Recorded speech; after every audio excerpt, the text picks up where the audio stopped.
She was officially reported missing on a Tuesday, but multiple people say she came home on Sunday, and the person who reported her missing had already started packing her things. This is the case of Maya Collins, and this is Missing After Returning. Maya Collins was 32 years old. She was a creature of habit, consistent, predictable, reliable. You could set your watch by her daily routines. She called her sister every single morning on her drive to work, a ritual that never changed. She never missed family dinners on Sundays, and she absolutely never, ever disappeared without telling someone where she was going. Her life was an open book, and its pages were filled with normalcy and dependability. So when Maya didn't show up for her job at the local library on Monday morning, people immediately noticed. It wasn't just unusual, it was unheard of. Her colleagues, who were used to her punctual arrival and cheerful morning greetings, felt a sense of unease. They tried calling her phone, but it went straight to voicemail. They sent texts, but there was no reply. The silence was deafening, a stark contrast to Maya's usually communicative nature.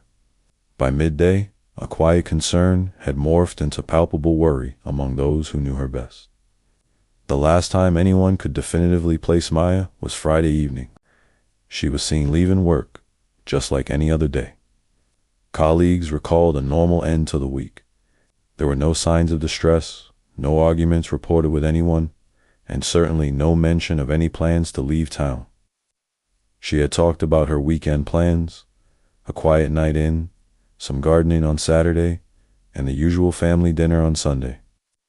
It was all perfectly normal, perfectly Maya, but then the weekend passed in a strange, unsettling silence. No one heard from her. Her car, a familiar sight in her designated parking spot, wasn't moved. The weekend came and went, and then Monday. Still nothing. The most puzzling part, she wasn't reported missing until Tuesday afternoon. That significant delay, that gap of more than 3 days, would become one of the most critical and scrutinized aspects of the entire investigation. Why did it take so long for the alarm to be raised for a woman so known for her reliability? That question would hang heavy in the air, casting a long shadow over everything that followed. According to at least 3 of Maya's neighbors, Maya did come home. They were adamant about it. On Sunday night, they saw her car, a distinctive blue sedan, pull into her driveway. They saw the porch light flick on, followed by lights illuminating the windows of her small house, one by one. They saw movement inside, the familiar dance of shadows as someone moved from room to room. Curtains were drawn, then opened again. One neighbor, an elderly woman who often sat by her window, was certain she saw Maya through the living room window. She even said that she waved, and she thought she saw a brief wave in return. It all seemed so ordinary, a typical Sunday evening. When these accounts were brought to the police, they were met with skepticism. The official timeline had Maya disappearing on Friday. The investigators suggested it was a simple case of mistaken identity. Perhaps it was a friend house sitting, or maybe the neighbors, under the dim glow of the streetlights, had simply seen what they expected to see. It's easy to see a familiar car and assume the familiar person is behind the wheel. The police logged the witness statements, but focused their efforts elsewhere, believing the real clues lay in the hours after she left work on Friday, not in a supposed sighting on Sunday night. But the neighbors held firm. They knew what they saw. It wasn't someone else. It was Maya. The conviction in their voices was hard to ignore, creating a baffling contradiction at the very heart of the case. But Maya's phone told a different story, or rather, a piece of a story that complicated everything. While police were trying to trace her movements from Friday, a crucial piece of digital evidence emerged. On that same Sunday night, around the time the neighbors claimed to have seen her, Maya's phone briefly pinged a cell tower less than half a mile from her home. It was a fleeting connection, just for a moment, but it was there. And during that brief window of connectivity, a single text message was sent from her phone to her sisters. It read, "I'm home. I just need rest." For a moment, this message seemed to align with the neighbors' sightings. It offered a wave of relief. Maybe Maya had just needed to disconnect for a few days. But the relief was short-lived. Just as quickly as the message appeared, it vanished. The text message was deleted from the conversation thread on her sister's phone. It was a remote deletion, something that raised immediate red flags for digital forensic experts. Why would someone send a reassuring message only to delete it moments later? Was it Maya, having second thoughts about breaking her silence?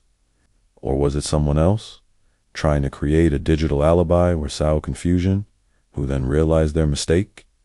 This digital footprint, a ghost in a machine, didn't clarify what happened on Sunday night. Instead, it only deepened the mystery, turning a strange situation into something far more sinister. The official missing persons report was finally filed on Tuesday afternoon. It was made by someone very close to Maya, a person who had spent the last few days in and out of her house, supposedly checking on her. When the first responding officers arrived at Maya's home to take the report and begin their initial search, they were immediately struck by what they saw. It wasn't the home of a person who was expected to return at any moment. Inside, there were boxers. Some were neatly taped up, others were open, half filled with household items. In Maya's bedroom, her closet doors were wide open. Her clothes, the ones she wore every day, were gone. In their place were empty hangers and folded piles of new, unfamiliar clothing. Many of her most personal items, cherished photographs, her favorite books, her laptop were also missing. Even more disturbing was the behavior of the person who made the report. During the officers' preliminary search of the house, certain rooms were declared off limits. They were told there was no need to look in the basement or the garage. When the police questioned the obvious signs of packing, the explanation was that they were just tidying up for Maya's return. And when they asked the most critical question of all, why they waited from Friday until Tuesday to report a woman as predictable as Maya missing, the answer wasn't clear. It wasn't consistent. First, they said they thought she was with friends. Then, they claimed she had sent a text saying she needed space. The story changed with each telling. It became terrifyingly clear to the investigators that they weren't just searching for a missing person. They were navigating a web of contradictions and deceptions, spun by the very person who was supposed to be helping them find her. If Maya Collins really came home on Sunday night, why was she reported missing 2 days later? And if she didn't come home, who was the person her neighbors saw? Who sent that cryptic text message only to delete it? The timeline doesn't add up. The evidence is contradictory, and the person closest to her seems to be hiding something. Part 2 explores the critical evidence that investigators initially missed, and the dark secrets that were packed away long before Maya disappeared. Thanks for watching. Don't forget to subscribe so you don't miss the next episode.